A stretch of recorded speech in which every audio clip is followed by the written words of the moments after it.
Hello guys, welcome back to my channel. ఈ మధ్యన ఇన్స్టాగ్రామ్లో ఎక్కడ చూసినా ఫ్రూట్స్ అలా రెసిపీస్ ఎక్కువ అయిపోతున్నాయి కదా. సో లేట్ ఎందుకు, మనం కూడా స్టార్ట్ చేద్దాం అనుకున్నాను. బట్ నా దగ్గర కస్టర్డ్ పౌడర్ అవైలబుల్గా లేదు. ఫ్రెష్ క్రీమ్ ఉంది, ఇంకా ఫ్రూట్స్ ఉన్నాయి. కాబట్టి ఈ రెండింటిని యూజ్ చేసి ఫ్రూటీ సలాడ్ ఎలా చేయాలో నేను మీకు చెప్పేస్తాను షార్ట్ అండ్ స్వీట్గా. ఈ ఫ్రెష్ క్రీమ్ని 2 టేబుల్ స్పూన్ తీసుకుని ఇందులో షుగర్ యాడ్ చేసి విస్కర్తో బాగా మెల్ట్ చేయాలి. అండ్ ఫ్లేవర్ కోసం ఇక్కడ పైనాపిల్ ఎసెన్షియల్ అయితే యూజ్ చేశాను. నేను ఆల్రెడీ మిల్క్ బాయిల్ చేసి పెట్టుకున్నాను.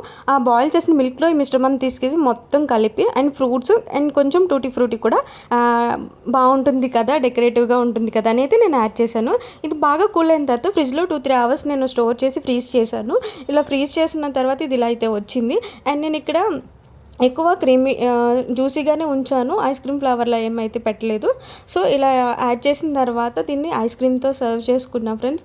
టేస్ట్ అయితే చాలా చాలా బాగుంటుంది, చాలా ఎమ్మీగా ఉంది. కొన్ని ఆరెంజెస్ అంటే ఈ విధంగా గార్నిష్ చేశాను. అంతే, ఇంకే వీడియో. Bye bye.